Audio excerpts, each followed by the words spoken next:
우리가 계속해서 이 바울 시리즈를 공부하면서 우리가 무엇을 보게 되냐면 예정된 하나님의 그 엄청난 일들을 이루시는 장면들을 우리가 말씀 속에서 공부하고 있어요. 지금까지 우리가요, 바울 시리즈를 하면서 바나바에 우리가 집중했어요. 바나바에. 오늘은 시므온에 대해서 우리가 집중해서 살펴보려고 그래요. 시므온과 그 가족들이, 이 주님께서는 신기한 게 지금 바울도 바나바도 시므온도 다 공통점이 하나가 있는 게 뭐냐면은 이분들이 다 교포들이에요. 디아스포라들이, 이 외국에서 태어난 사람들이, 부모님들이 이민 가가지고, 그렇기 때문에 구브로에서 태어난 분이 바나바 아니에요? 이 시므온은 어디서 태어났냐면 구레네에서 태어났어요. 이분은 구레네라는 나라는 지금 같으면 리비아예요. 리비아, 아프리카, 북아프리카의 리비아에서 태어난 분이에요. 예. 바나바는 디아스포라였지만 이분은 디아스포라로서 항상 구브로에 산 것이 아니고 주로 예루살렘에 와서 살았어요. 이분은. 왜냐하면 자신의 가족들이, 여동생도 마리아도 다 예루살렘에 있으면서 사업하셨던 분들이, 부동산 사업. 그렇기 때문에 이분은 디아스포라로서 주로 예루살렘에 살았기 때문에 예수님 3년 공생의 시대에도 예루살렘에 주로 있었기 때문에 이분은 예수님과 안면이 있었던 분 같아요. 이 바나바는 예수님과. 왜냐하면 이 바나바의 여동생 마리아가 예수님을 섬겼던 분이었거든요. 자기 집을 제공하면서 예수님께서 예루살렘에 오실 때마다 거기에서 좀 쉬게 하시고, 또 제자들도 그 댁을 방문하면서 모임이 있을 때마다 거기에서 모임을 가지고, 또는 식사도 같이 하고 성만찬도 거기서 우리가 했던 걸 알 수가 있어요. 그렇기 때문에 이 바나바는 자기의 그 시스터 때문에 제자들과도 좀 교분이 있었고 예수님과도 교분이 있었던 것으로 우리가 짐작할 수 있어요. 특히 이제 마지막 6월절 이제 성만찬 때는, 그게 역사적 사건 아니에요? 거기 제자들과 예수님이 있었지만 제가 이제 짐작하기에는 바나바도 거기에 같이 앉아 있지 않았나라는 생각도 하게 돼요. 그래서 이 바나바는 이런 측면에서 대단히 특별한 분이에요. 이 바나바는 예수님이 성만찬 끝나신 후에 겟세마네 동산으로 올라가셔서 기도하셨잖아요. 그 장면도 바나바가 다 알고 있었던 것 같아요. 그리고는 가룟 유다가 배반할 것도 이미 예수님께서 성만찬 때 말씀하셨잖아요. 그것도 다 알고 있었던 것 같아요. 그리고 예수님께서 이제 겟세마네에서 기도 끝나시고 가야바 뜰에 이제 가셨을 때도 바나바는 멀리서 다 알고 있었던 것 같아요. 본디오 빌라도가 예수님을 십자가에 못 박아라 허락하실 때도 바나바는 알고 있었던 것 같아요. 그리고 이제 예수님께서 본디오 빌라도의 명령에 따라서 십자가를 메고서 골고다 행을 하셨어요. 이때도 분명 바나바가 가까이 있었던 것 같아요. 왜냐하면 그날이 유월절 날이기 때문에 이 디아스포라 유대인들도 유월절이 되면은 이스라엘의 3대 절기 있죠? 이 3대 절기가 되면은 유월절, 오순절, 장막절, 요걸 3대 절기라고 그러죠.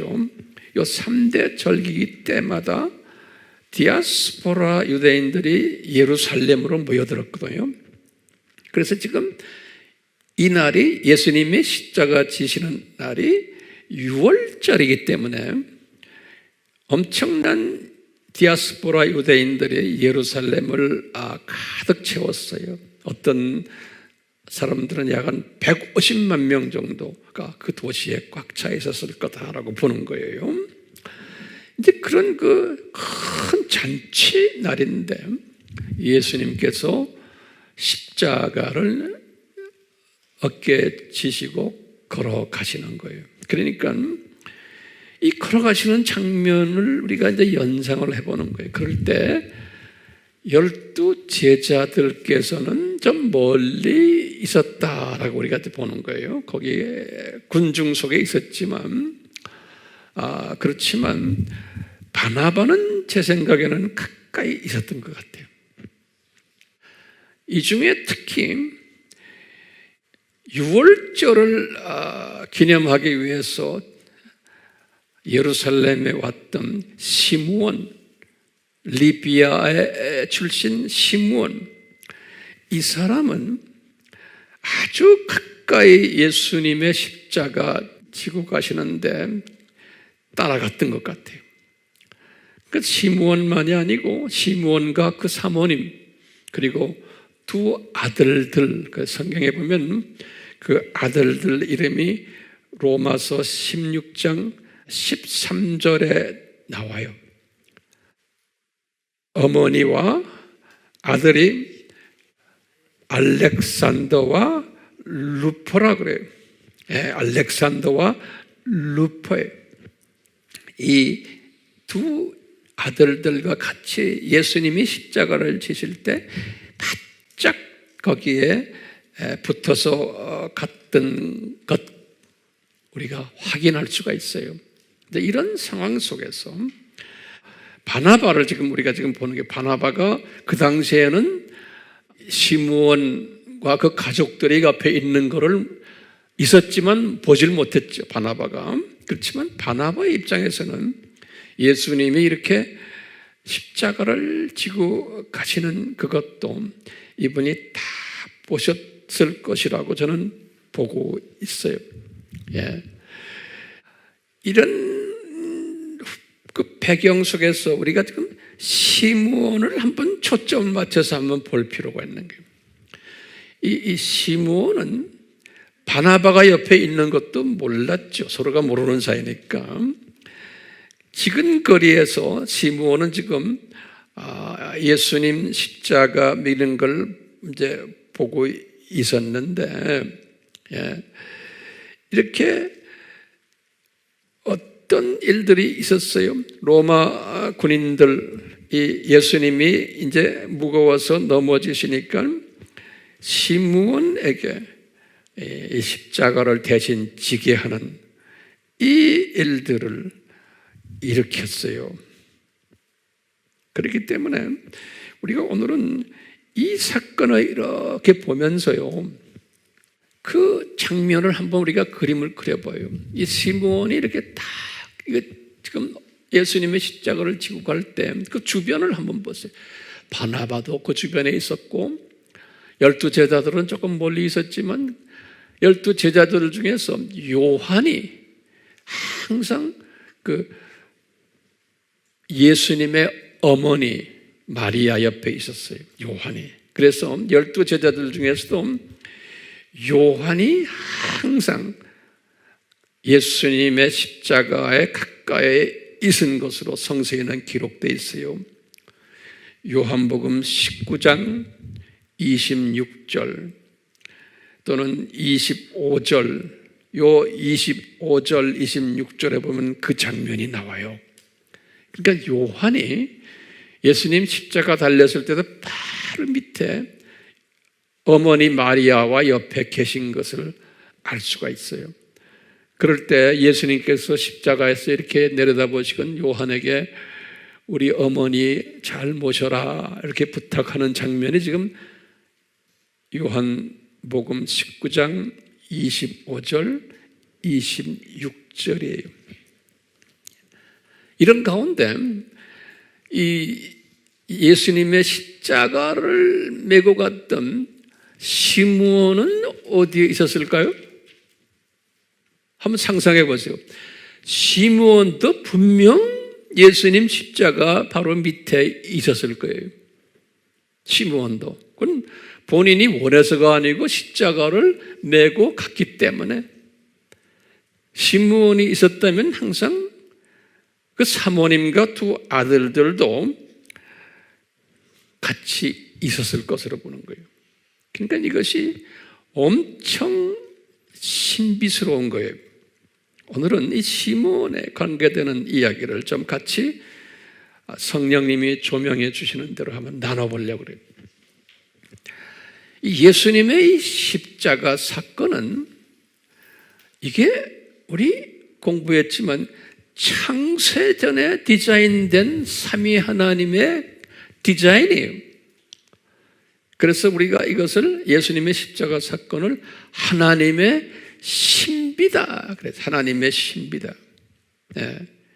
창세전에 이 하나님의 신비를 디자인하셨는데 이 하나님의 신비를 디자인하신 이 디자인에 수없는 사람들이 하나님의 자녀들이 있지만 이 십자가를 몸소 어깨에다 미고 간 분이 그 엄청난 하나님의 자녀들 중에서 이 시므온 한 사람이 그러니까 창세전에 하나님의 신비를 디자인하신 그 신비를 직접 몸소 경험하는 일, 또 이것을 우리에게 보여주는 특별한 메시지가 있는데 이것을 직접 하신 분이 시므온이에요. 베드로도 아니고 야고보도 아니고 요한도 아니고 인간으로서 예수님이 십자가를 지신 그 십자가를 인간으로서 예수님의 십자가를 대신 지으셨던 분은 세상에 시므온 하나밖에 없어요. 그러니까 이분은 특별한 은총을 받은 분으로 저는 보고 있어요. 그러니까 예수님의 십자가를 대신 지신 분. 자, 이것이 결코 우연일까요? 이제 보면은요, 우리 항상 신학에서 이 예정적 측면의 그런 각도로 보는 신학이 있고 또는 알메니안주의적인 사람의 그 자유의지와 인간 책임론적에서 볼 때는 인간 책임론적인 하나님의 자녀들은 이런 것을 어떻게 보냐면 우연적인 차원에서 보는 거예요. 하나님의 디자인이 아니고 어쩌다가 그렇게 거기에 갔다가 이렇게 되었다. 이렇게 보면은요, 그냥 단편적 시각에서는 그렇게 볼 수 있지만 우리는 이것을 좀 더 큰 시각에서 볼 때는 이것은 우연이 결코 아닌 거예요. 또는 같은 크리스찬들이지만 이분이 운이 좋아서 이렇게 되었다라고도 보는 분들도 없잖아. 꽤 많아요. 운이 좋아서. 하나님 자녀들 중에서도. 여러분들은 그렇게 믿지 않죠? 예. 왜냐하면 이 모든 일들은 하나님의 주권 속에서 하나님의 기쁘신 뜻에 따라서 하나님께서 시므온이라는 양반을 이미 예비하셨다가 이분이 때가 되어서 유월절 때에 예루살렘에 오게 하고 또 온 것만이 아니고 예수님의 십자가 사건에 그 많은 군중들이 구경 갔는데 이분은 아주 코밑에서 예수님을 따라가도록 인도하셨다라고 볼 수 있어요, 없어요? 우리는 인도했다고 보는 거예요. 그러면 황 목사님 어떻게 이렇게 말할 수 있습니까? 담대히. 그러면은 우리 지난 시간에도 봤지만 항상 이 성경 구절 잊지 마세요. 예레미야서 10장 23절이 저는 이 말씀을 상당히 묵상을 자주 해요. 제가 한번 불러드릴게요. 그냥 적으세요. 한번 이 말씀 한번 자기 손으로 적으세요. 예레미야에게 가르쳐 준 거예요. 오 주여, 인생의 길이 그 사람 안에 있지 아니함을 내가 아나니 그랬어요. 오 주여, 인생의 길이 그 사람 안에 있지 아님을 내가 아나니 그의 걸음을 인도하는 것이 그 사람 안에 있지 아니하나이다.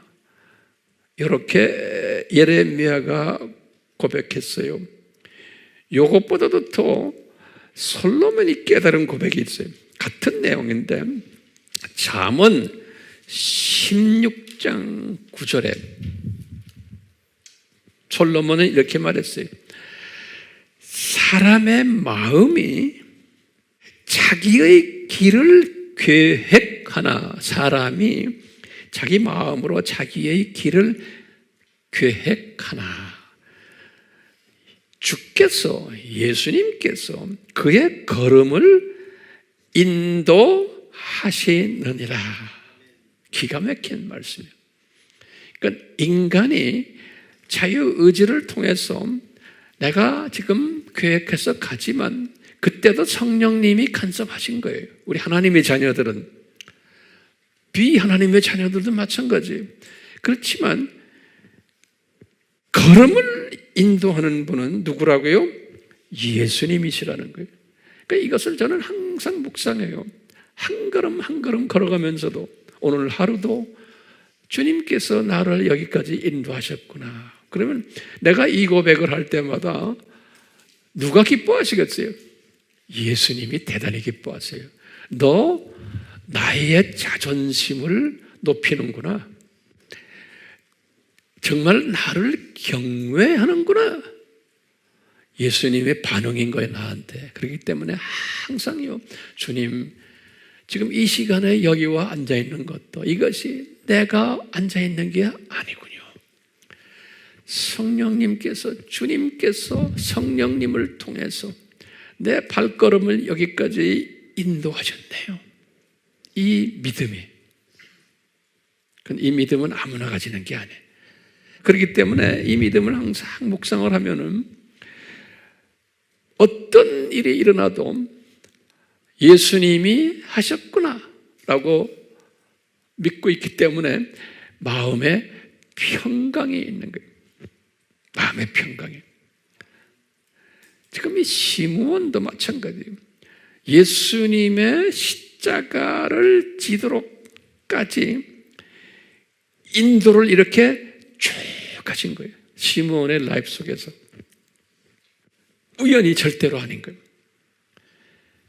그래서 저는 이렇게 묵상하는 게 어떻게 시므온을 그 많은 디아스포라 유대인 중에서 시므온을 여기까지 인도하셨나. 왜냐하면 이 시므온이라는 이 양반이 나중에 안디옥 교회를 개척한 목사님이 된 거예요. 이 말은 뭐냐면 안디옥 교회는 바나바를 담임 목사로 세우는 교회고 나중에 잠깐 바울도 담임 목사가 됐고 이 안디옥 교회는 로마 제국을 복음화하는 전초 기지가 됐던 교회예요. 이 교회를 개척해서 최초 담임 목사가 되신 분이 이 시므온인 거예요. 엄청난 분이에요. 이 시므온이. 그런데 어떻게 이분이 예수님의 십자가를 지게끔 됐고, 그 십자가 지는 사건 때문에 이분이 예수님 십자가에서 7가지의 마지막 7언이라고 그러죠. 직접 하시는 말씀을 직접 다 들었고, 이분이 12 제자들은 요한 빼놓고는 듣지 못했을 거예요. 나중에 예수님이 엘리 엘리 라마 사막다니, 이 말씀도 시므온은 아주 분명하게 가까이서 다 들은 분이에요. 그러니까 보통 분이 아니에요. 예. 이 시므온이, 이분이 이것 때문에 나중에 120문도 마가의 다락방에 회원이 됐을 거고, 이 가족들이 다가 그러니까 최초 크리스천 그룹이 되었고, 이분들이 예루살렘 교회의 개척 멤버들이었지만 시므온이 12 제자들처럼 주류는 아니고 비주류로 하나님께서 딱 세워놓으신 사람이에요. 비주류로. 그것도 이민자 출신이기 때문에 하나님의 뜻이었어요. 자, 그럼 어떻게 시므온을 여기까지 인도를 하셨나? 이게 우리 질문인 거예요. 어떻게 이 사람을, 그럼 이런 것이 우리의 삶 속에 그대로 다 적용이 돼요. 저는 이렇게 보는 거예요. 시므온을 창세전 하나님의 신비에 참여하는 자로 만들기 위해서 그 부모님을 구레네로 이민을 시켰구나. 여기까지 저는 보는 거예요. 부모님을. 그래가지고 디아스포라를 만들었구나. 그래야지만, 디아스포라가 돼야지만 로마 제국을 볼 수 있는 시각을 가져요. 그뿐 아니라 이 부모님들이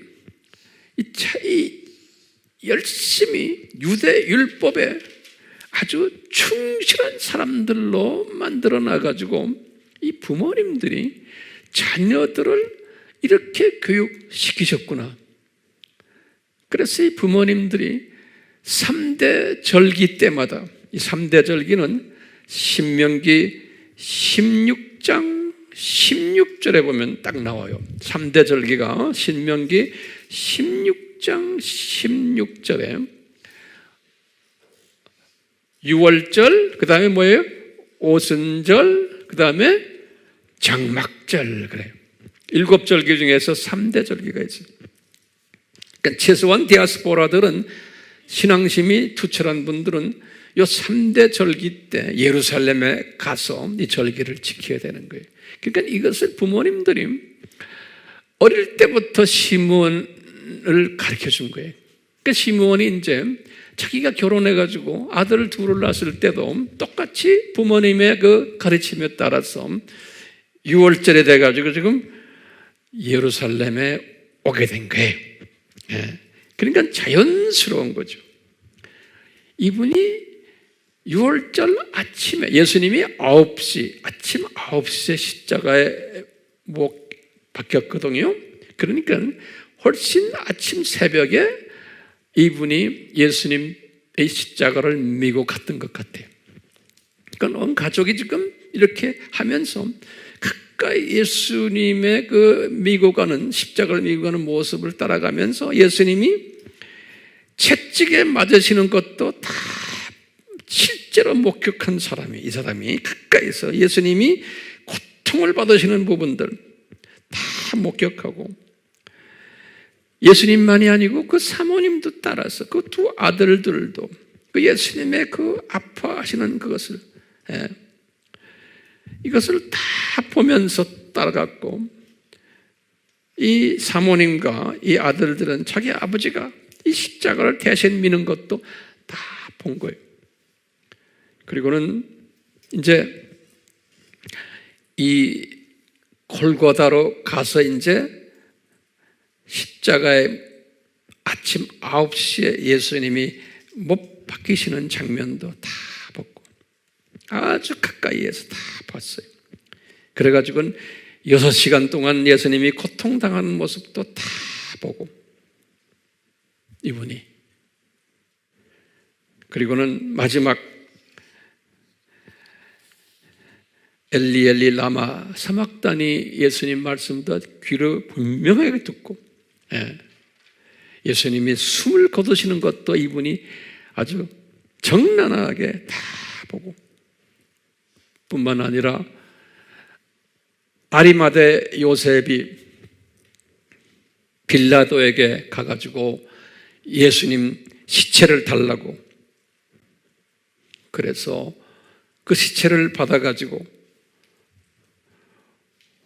아리마대 요셉의 그 무덤에 예수님을 모시는 것도 다 받고, 그때 니고데모도 가가지고 향유를 뿌리는 것도 다 받고, 그러니까 이분은 아주 그냥 실제로 다 본 분이, 가까이서 예수님의 부활 소식도 다 들었고, 그렇기 때문에 이분은 기독교인이 돼가지고 120문도석에 들어가서 초대교회의 비주류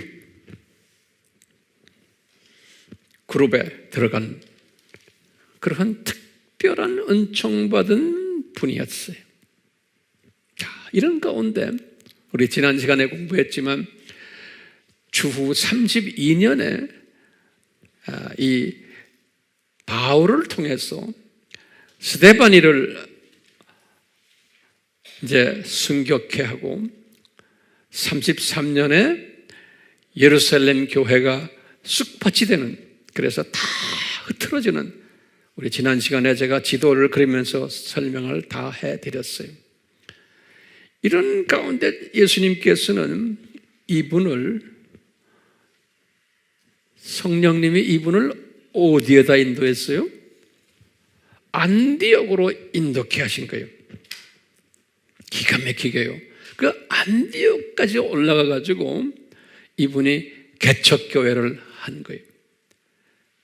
이 개척교회를 했을 때 그곳에 있는 외국인들까지도 복음화를 하다 보니까 교회가 꽤 커진 거예요.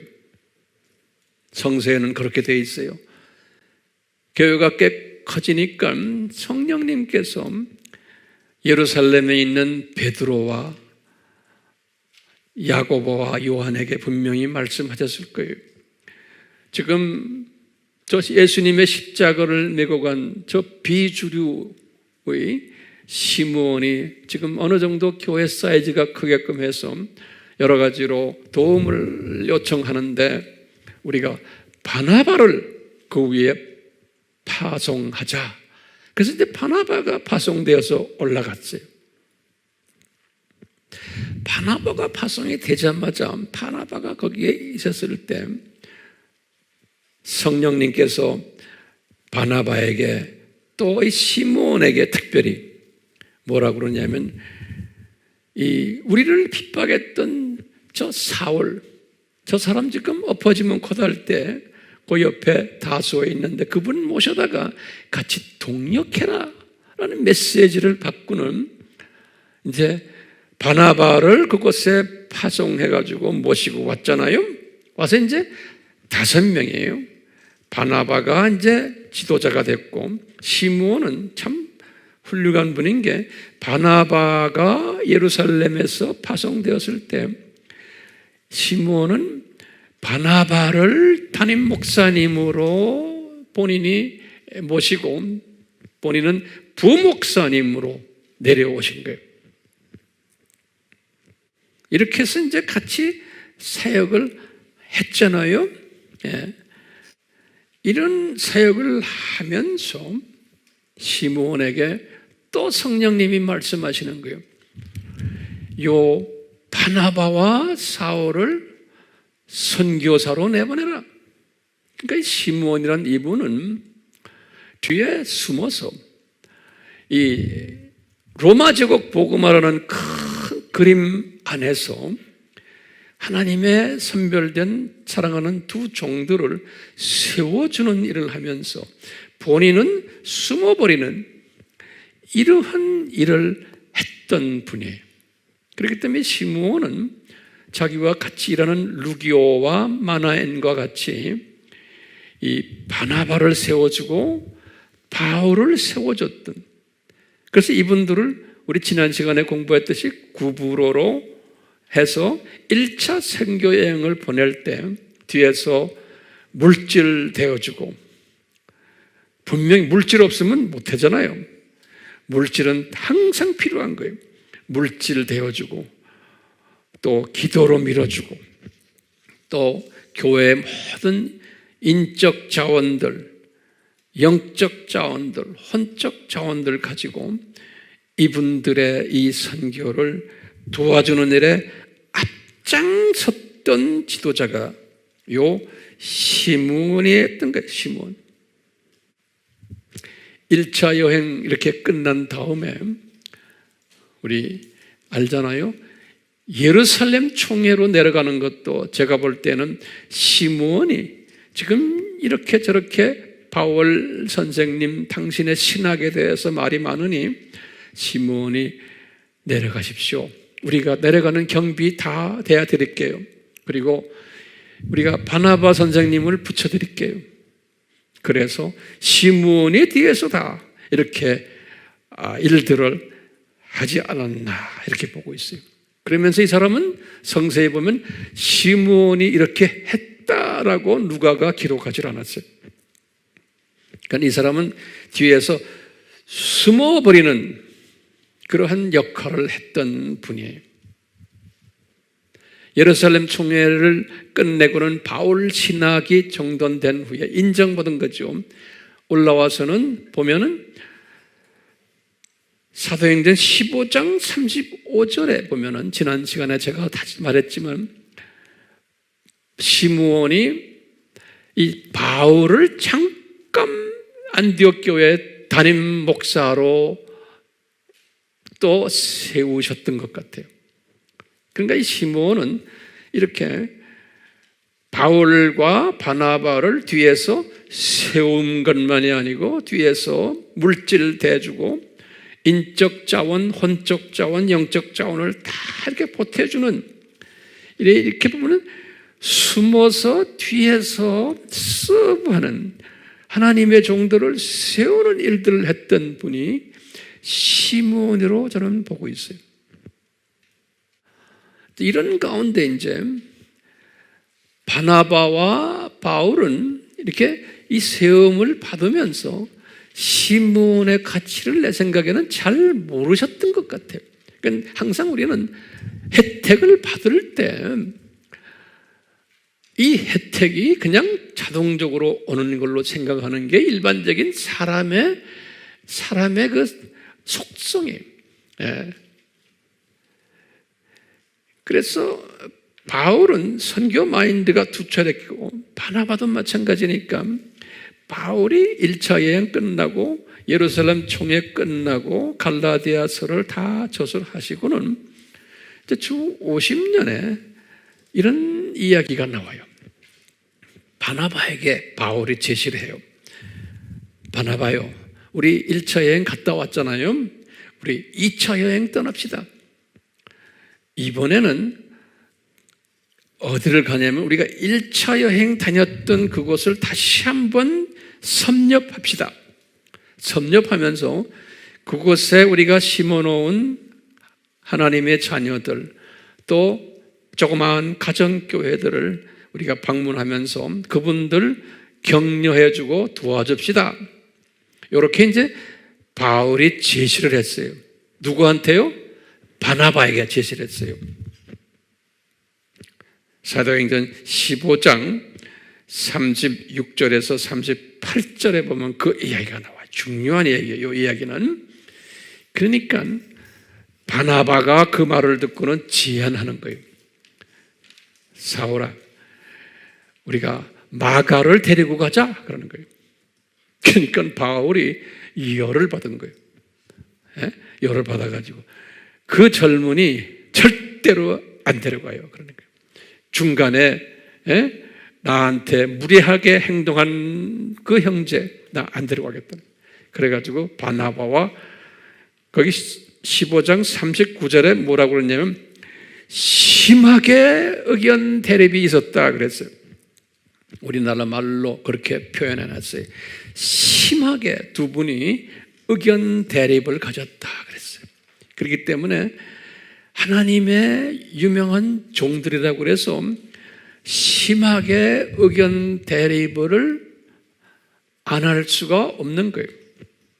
그런데 여기에 보면요, 이 두 분의, 제가 예전에 사도행전 강의할 때 이 두 분을 어떻게 해석해 드렸어요? 바울은 영어로 말하면 task oriented 사람이에요. 다시 말하면 job oriented, 사명 중심적인, 우리는 로마 제국 복음화를 해야 된다, 어떤 어려움이 있더라도 하는 그러한 사고방식을 가졌던 분이고, 바나바는 그렇게 하더라도 사람을 항상 염두에 두는, 그렇다고 사람, 주변 사람, 우리가 지금 마가가 저렇게 한번 자기도 후회하고 있는데 저 사람 살려주는 의미에서도 데려갑시다. 그 person oriented, job oriented와 사람 oriented라는 건 그게 그쪽 중심으로, 사람 중심이냐 사역 중심이냐, 이 둘로 갈라진 모습을 우리가 보게 되는데요. 성령님께서는 둘 다가 필요한 거예요. 둘 다가. 그러니까 하나가 기다 아니다가 아니고, 저는 항상 이 양면을 다 보는 그러한 것을 저는 깨닫고 제가 실천하려고 저도 노력을 해요. 이것 때문에 이 유명한 두 영적 거장들이 이것 때문에 결별한 거예요. 39절에서 41절에 보면은 결별을 어떻게 했냐면, 바나바는 마가를 데리고 어딜 갔냐면은 구브로 선교를 했어요. 구브로. 자기 고향으로 가가지고 선교하고는, 참 성경 누가가 뭐냐면 구브로로 갔더라 딱 그래놓고, 그 다음부터는 바나바의 거치가 기록이 안 돼 있어요, 성경에는. 그 후부터는 바나바 이야기가 딱 끝나버렸어요. 그러니까 바나바가 아무것도 안 했다는 게 아니고, 성경에서 누가가 어디에 초점을 맞췄냐면 바울에게 초점을 맞췄어요. 그래서 이제 바나바는 주로 이제 구브로 지역을 선교하시다가 주후 61년에 거기에서 순교 당하셨다라고 우리가 공부했어요. 자, 그렇게 바나바는 자기의 사명을 바울이 선교사로서 자리매김을 하도록 도와주는 일을 충분히 하시고는 이분의 사명은 이제 끝나서 주님 나라에 가신 거예요. 그렇기 때문에 바울보다 못한 것이 아니고, 바울이 그동안에 그 후에 했던 모든 일들을 이제 하늘나라에 다 기록이 될 터인데, 바나바가 같이 상급을 나눠 가질 것이다 라고 저는 보고 있어요. 왜? 이분을 세웠기 때문에. 이렇게 결별을 하고는, 그러면서 이제 바울은 어떻게 했느냐? 바울은 실라를 데리고 이제 2차 선교 여행을 떠났어요. 그때 실라를 데리고 갔다라고 기록되어 있지만, 이제 우리가 이제 사도행전 16장부터 보면은 거기에 따라간 분들이 또 있었어요. 누가도 따라갔고, 디모데도 따라갔고, 기타 여러 분들이 같이 갔던 것으로 2차 여행 갔던 것으로 보고 있어요. 저는 이제 이 말씀을 상고하면서 그때 따라갔던 분들 중에 한 분이 누굴까 보면은 이제 시므온께서 파송한 거예요, 바울을. 그러니까 뒤에서 물질되고 기도되고 인적 자원들을 시므온이 다 이렇게 대준 거예요, 바울한테요. 그래서 이제 디모데를 보낼 때도 그렇고 누가를 보낼 때도 그렇고 그분들 교통비와 그분들 또 가족 남아있는 가족들 생활비도 다 대줘야 되고, 이게 보통 일이 아니에요. 선교사 하나 내보내는 일이 그냥 가는 게 아니에요. 제가 이런 선교를 해보면 뒤에서 들어가는 모든 일들이 엄청 많아요. 이런 것을 고려했을 때 시므온이 엄청난 일을 했는데 그 중에 내가 지금 항상 관심을 두는 게 시므온이 자기 사모님이에요. 자기 부인이에요. 이 사모님을 2차 여행 때 바울에게 붙여주지 않았나 보고 있어요. 그뿐 아니라 두 아들들 알렉산더와 루포예요. 두 아들들까지도 붙여서 이제 바울 선생님과 선교 여행을 가게 하셨다고 저는 보고 있어요. 그 이유는 나중에 제가 설명해 드릴게요. 그래서 바울은 어디를 갔냐면은 구부로는 바나바가 갔으니까 안 가고 육지를 해서 자기 고향 다소 쪽으로 가가지고 1차 여행 때 여행했던 곳을 다 섭렵하고, 그리고는 어떤 분들은 섭렵할 때에 디모데를 불렀다라고 보는 분들도 있어요. 디모데가 그때 어떤 그건 별로 중요하지 않아요. 그리고 이분이 거기에서 지도를 그리면 여러분들 지도 이제 상상하죠. 아시아 쪽으로 간 게 아시아. 그 이렇게 지금 여기에서 이분이 구부로를 안 가곤 이렇게 가가지고 자기가 개척했던 1차 여행 때의 모든 데를 갔다가 여기가 이제 아시아죠. 이쪽으로 갔어요. 지금 2차 여행이에요. 2차 여행. 그래서 2차 여행 가면서 이 그룹들 데리고, 이 그룹들 속에 누가 있어요? 시므온의 사모님과 두 아들들도 거기 같이. 우리가 지금 초점을 시므온에다 지금 대고 있어요. 그래가지고 이제 여기에 아시아의 에베소 교회부터 시작해서 이제 아시아의 7교회를 쫙 개척 다 하고, 그리고는 그 2차 여행이죠. 그리고는 이제 이분이 다시 돌아오려고 그러는데 마게도니아 비전을 봤죠. 이 동네가 이게 마게도니아 아니에요? 마게도니아 환상을 쫙 보여주신 거예요.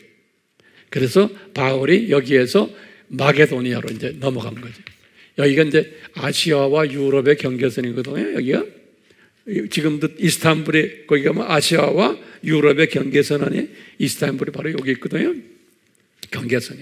그래서 이제 마게도니아 가가지고 무슨 교회를 세웠어요? 제일 먼저 빌립보 교회, 그 다음에 여기 데살로니가 교회, 여기가 지금 그리스예요. 그 다음에 여기 아데네 교회, 여기 고린도 교회, 빌립보, 여기 데살로니가, 아데네, 여기 고린도. 이렇게 우리 다 알죠? 영상으로 보는 분들을 위해서 제가 그러는 게, 이게 언제예요? 지금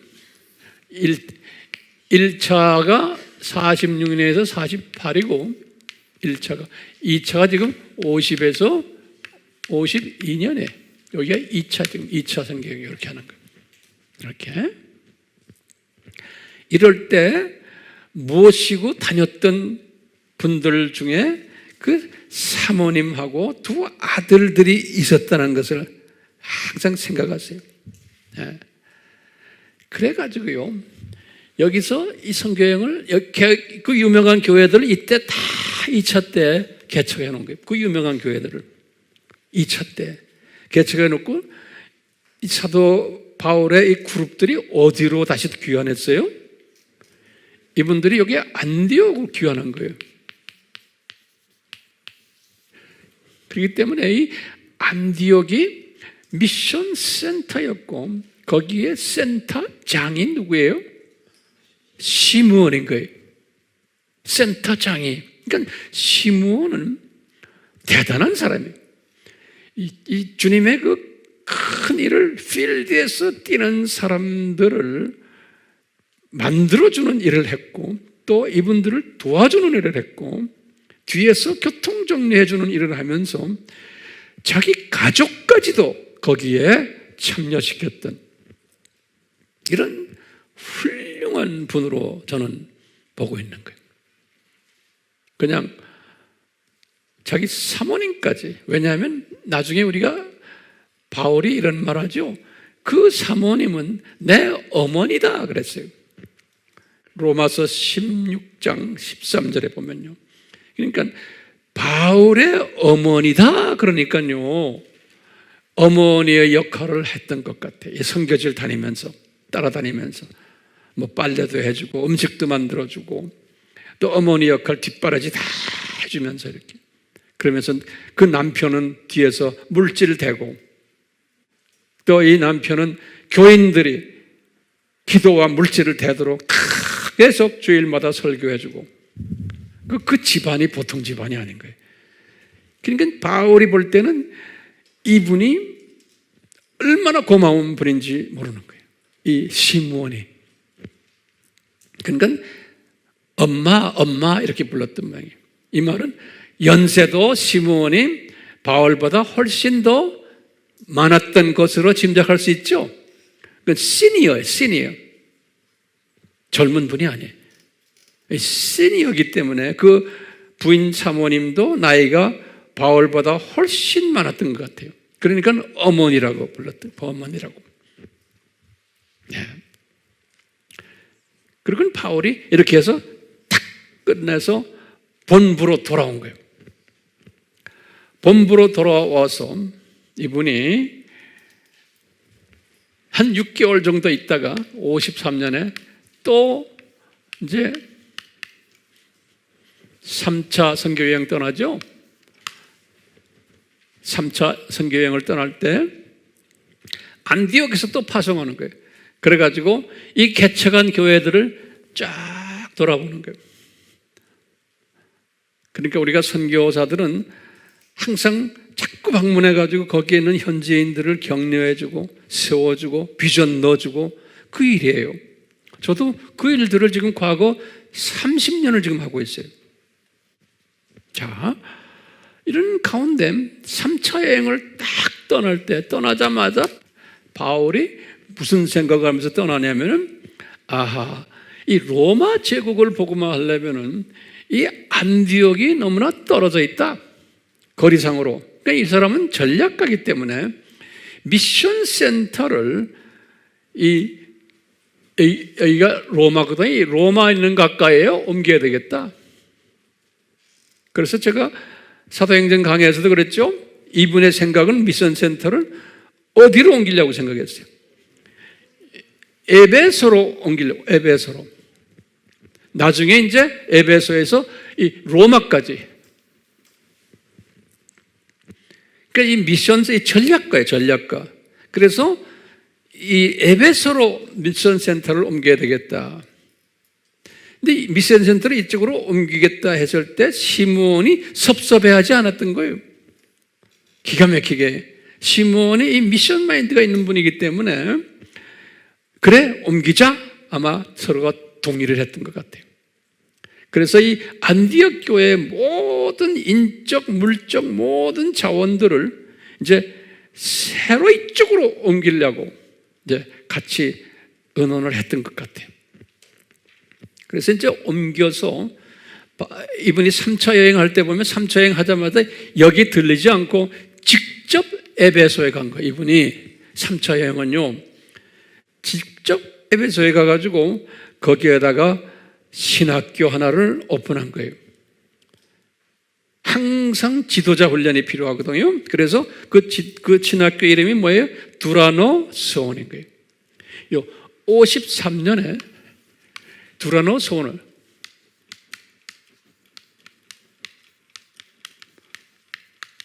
보면 이게 사도행전 19장 9절에 보면 그 말이 딱 나와요. 두라노 소원을 만들어가지고 요 55년까지 요 2년 동안 두라노 소원을 운영했어요. 그러니까 첫 성경학교, 첫 신학교회 성서에서 보면요, 이 두라노 소원이 이때 우리 사도행전에 제가 얘기했지만 이 지역의 지도자감들을 약간 내가 볼 때 한 100여 명 정도 불러다가 2년 동안 바울이 딴 데 안 가고 2년 동안 거기에서 집중적으로 밤낮 없이 교육을 시켰다 그랬어요. 지도자들을 2년 동안.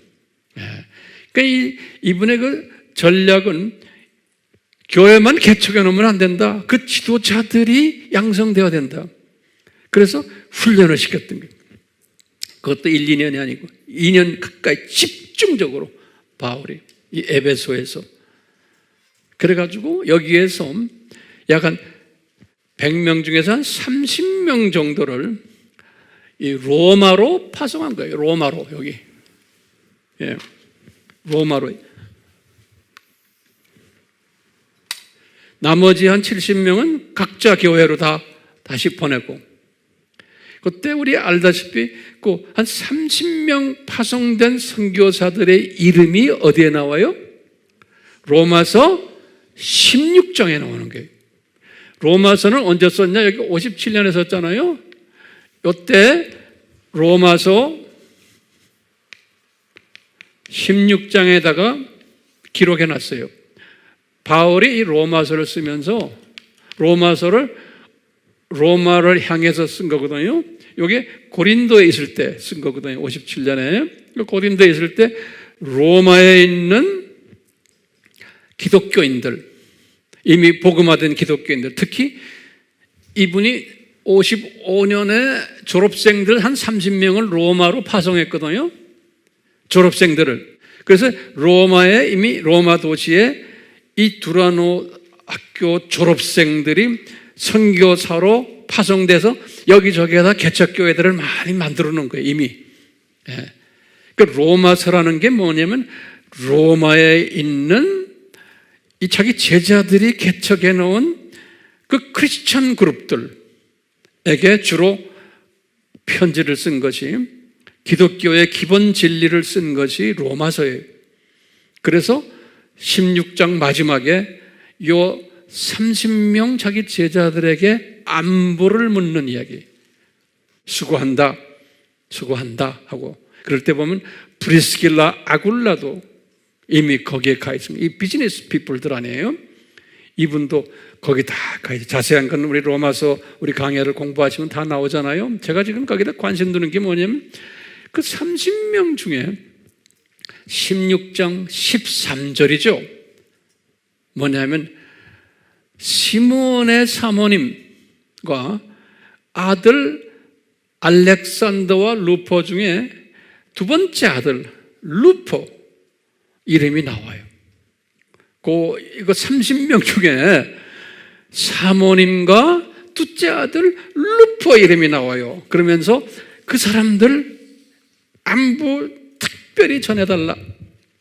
그러면서 거기다가 그 사모님은 내 어머니란다 이렇게 말씀하시는 거예요. 바울이. 그러니까 이 시몬이 대단히 훌륭한 분이죠. 예수님의 십자가를 진 유일한 인간이고, 그렇죠? 로마 제국 복음화의 귀한 선교센터를 만든 분이시고, 안디옥 교회를. 그뿐 아니라 일꾼들 바나바를 세우시고 거기에 바나바를 통해서 함께해서 바울을 세운 분이에요. 그래가지고는 이 바울이 선교를 할 수 있도록 물질과 기도와 모든 것을 다 뒤에서 도와주고 심지어는 자기 와이프까지 아들들까지 바울에게 주신 이 사역에 도움이 되라고 헌신했던 분이 요 시므온인 거예요. 시므온. 그러니까 우리가 이제 제가 결론적으로 이런 말씀을 이렇게 쭉 묵상하면서 배우는 게 뭐냐면, 바울이 아무리 모태에 형성되기 전에 하나님의 종으로, 로마 제국 복음화의 종으로 예정되었지만 되었지, 만에 아무리 했지만 절대로 혼자서는 안 된다 라는 거예요. 혼자서는 절대로 안 된다. 바울은 바울대로 자기가 가지고 있는 능력도 한계성을 가지고 있고 자질도 자원도 모든 부분이 그분만 가지고 있는 한계성이 있어요. 그렇게 하나님이 디자인하셨어요. 여기서 있는 황 목사도 마찬가지예요. 혼자 안 돼요.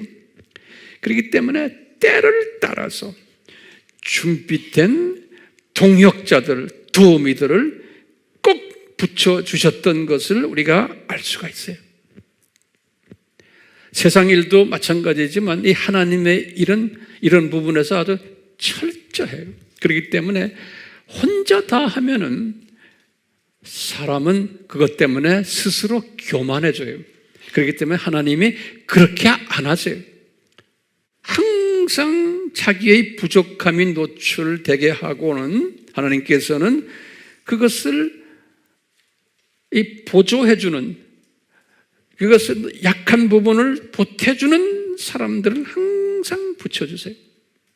그러니까 바울도 로마 제국 복음화라는 큰 그림 속에 들어가 있었던 사람이지만 이분에게 바나바도 붙여주시고 특히 시므온 가족을 붙여주시고 또 이분에게 디모데도 붙여주시고 누가도 붙여주시고 두기고도 붙여주시고 심지어는 로마서를 들고 갔던 베베 자매도 붙여주시고 디도도 붙여주시고 또 사업가 출신인 브리스킬라 아굴라도 붙여주시고 또 사업가 출신인 루디아도 붙여주시고 이렇게 각 방향에서 특기를 가진 분들을 이 큰 그림, 이 로마 제국 복음화를 위해서 하나님이 바울에게 이런 사람들을 붙여주셨어요. 그 중에 특별히 붙여주신 큰 인물이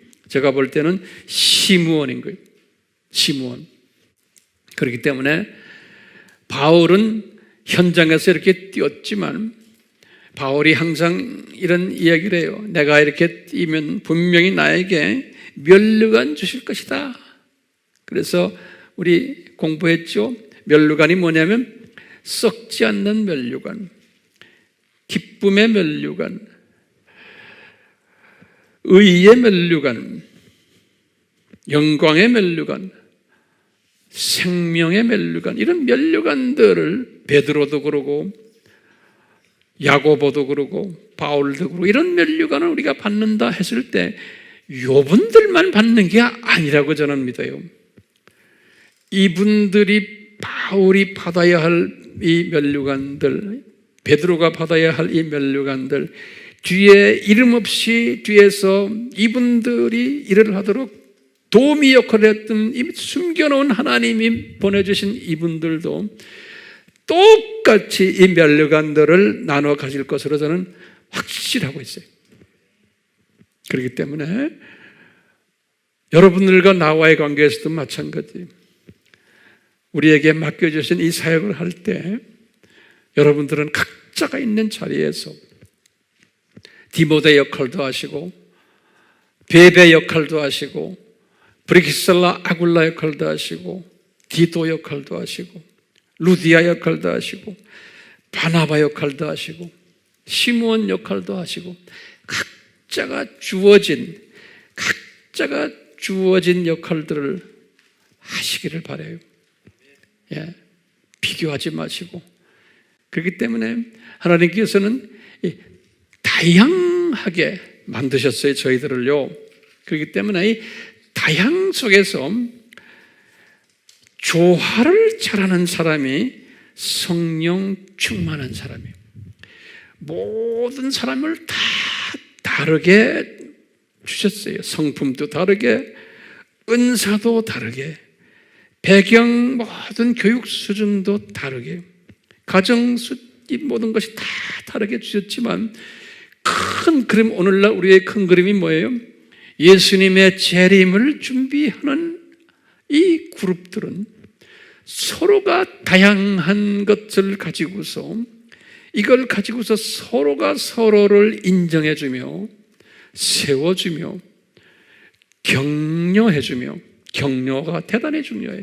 상장 칭찬해주고 인정해주고, 우리 아미교회 교인들이요 서로 인정해주고, 왜냐하면 주님이 이 아미 선교 공동체 우리를 보내줬기 때문에 각자가 주어진 사명이 다르고 은사가 다르고 하는 일이 다른데, 서로가 다른 이 안에서 하모나이즈 하는 일이, 하모나이즈. 그러니까 harmony in diversity, 그러죠. 제가 항상 강조하죠. diversity라는 건 다양이에요. 다양 속에서 harmonize 하는 이 복된 자. 제가 보니까 시므온과 그 가족이 이런 harmonize 하는 일에 기가 막히게 사용받았던 특별한 사람들이었던 것을 우리가 이 시간에 깨닫게 돼요. 마지막으로 하나만 정리해 보세요. 이 시므온, 이 사람 어떤 사람인가? 한번 마지막으로 노트에 적어 보세요. 그냥 간단하게 이 시므온은 제가 볼 때 바울이나 바나바와 같은 동급의 인물로 저는 보고 있어요. 그런데 숨겨진 분이었어요. 어떤 측면에서 보면 이 바나바와 바울보다도 더 훌륭한 분 같아요. 왜냐하면 첫 번째로 예수님의 십자가를 맺던 유일한 피조물이 보통 영광이 아니죠.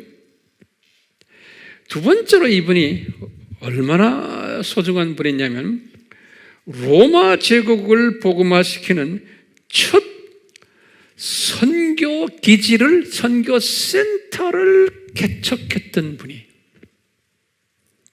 세 번째는 이 선교 센터에서 이분이 거기에서 디렉터 역할을 하시다가 바나바에게 그 디렉터 역할을 양보했던 훌륭한 분이세요.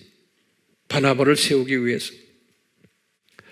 네 번째로 이분은 어떤 분이냐면 이 바나바와 바울을 첫 로마 제국 선교사로 파송했던 분이에요. 이분이 파송을 했어요. 파송했던 분이. 다섯 번째로 예루살렘 총회 이후에 또 겸손하게 바울을 잠깐 디렉터로 세웠던 분이 바울을. 여섯 번째로 이분이 바나바와 마가를 구브로로 선교사로 파송했던 분이, 이분이 바나바와 마가를. 일곱 번째로 바울과 누가와 디모데와 이 팀들을 2차 선교 여행하도록 파송했던 분들이, 1차도 파송했고 2차도 파송했던 분이에요.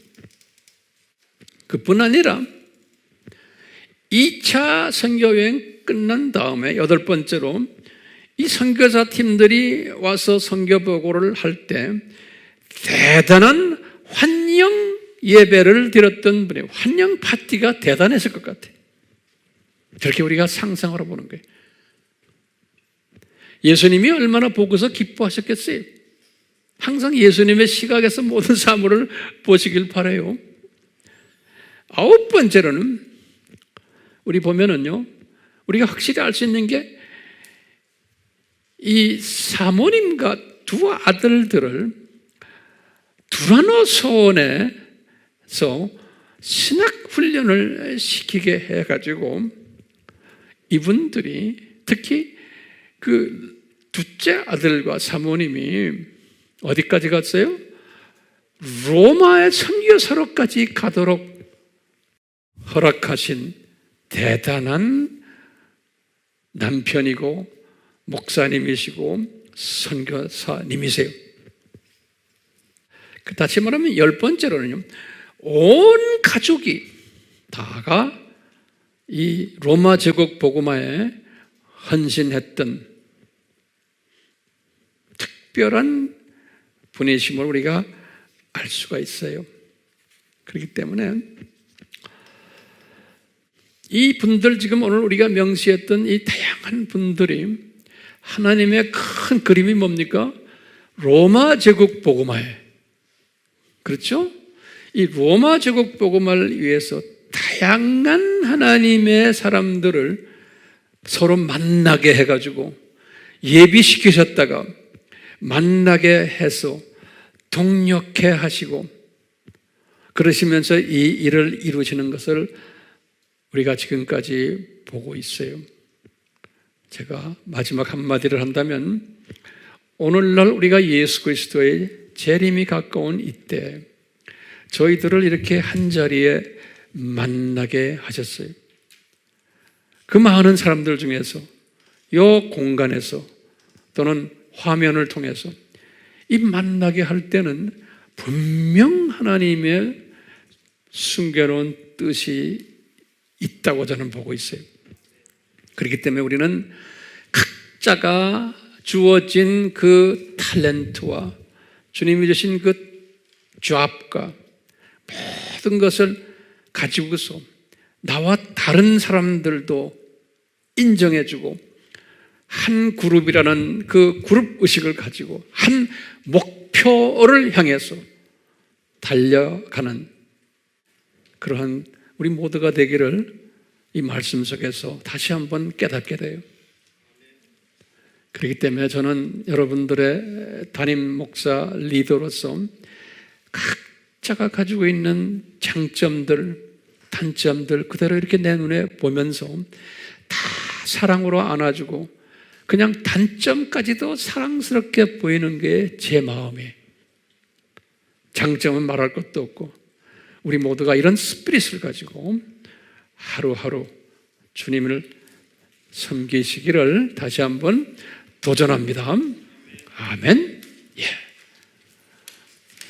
이 시간 저희들과 함께 하시면서 이 특별히 시므온을 통해서 성령님 우리에게 가르쳐 주시는 이 가르치심, 성령님이여 우리의 마음속에서 이 메시지가 떠나지 않도록 도와주시고 이 시므온의 그 삶 속에서 가족까지 다 이 로마 제국 복음화에 헌신케 하신 이 엄청난 복을, 예수님의 십자가를 미었던 그 특별한 은총받은 이 시므온 주님의 귀한 종, 이런 은혜를 우리도 받기를 간절히 소원합니다.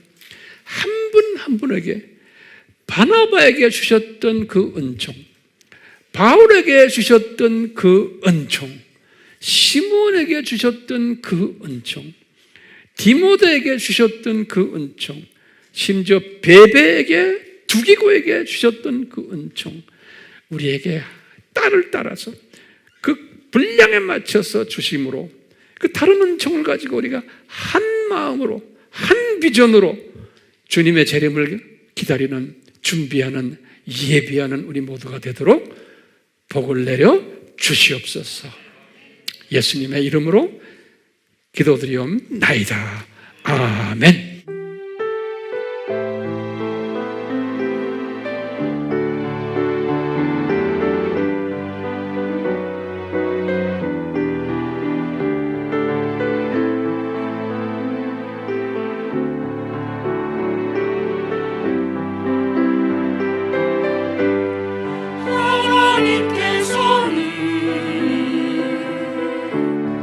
우리의 만남이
시대에 예수님께서 가장 관심이 있으신 분야가 뭘까요?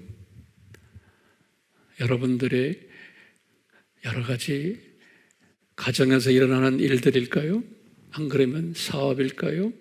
여러분들의 개인의 어떤 비전일까요? 그것도 이겠지만 예수님은 거기에 머물러 있는 분이 아니시죠? 예수님의 재림 전에 기독교인들은 마지막 때의 추수일에 직접 간접으로 깨어서 준비하라고 분명히 감람산 설교에서 말씀하셨기에 우리는 우리의 몸이 직접 이 일을 할 수는 없지만 우리에게 주어진 이 미전도 족속들, 제가 매주마다 목회서신에 거명하지만 그 나라들을 항상 위해서 기도해 주시면 예수님께서 여러분들을 얼마나 사랑하실까 하는 생각이 들어요. 아이들을 위해서, 사업을 위해서, 건강을 위해서는 기도를 제쳐놓으세요. 그것은 주님이 다 아세요. 제쳐놓고 예수님께서 이 시대에 지금 요구하는 일에 한번 투자해 보세요. 매일매일 핸드폰에 적혀있는 그걸 놓고 기도하세요. 그러면 신기하게도 내가 가지고 있는 여러 가지 어려운 일들, 앞으로 해야 될 일들의 내가 여쭙지도 않은데, 물어보지도 않고 요구하지도 않는데 주님의 길을 인도해 주심을 체험하게 돼요. 너희들은 먼저 그 나라와 그 의를 구하라. 예수님 하신 말씀이 먼저. 그러면 나머지 일들은 내가 알아서 해줄게. 저는 이 말씀을 항상 묵상하면서 제 삶에 저는 적용하고 있어요.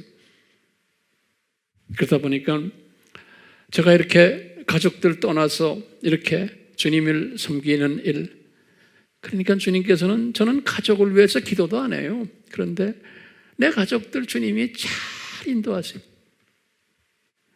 그러니까요, 살아계신 이분께서 그렇게 하시는데 이분의 일에만 집중하면은 나머지는 다 알아서 하세요.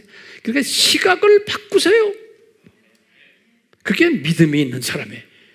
고작해서 내 가정 문제, 내 자식 문제, 여기에서 왔다 갔다 하지 마시고, 우리 AMI 팀들은 오늘 우리가 지금 거론하는 이 유명 인사들, 심지어는 베베 자매까지 다 이 로마 제국 복음화를 위해서 뛰어든 분들 아니에요?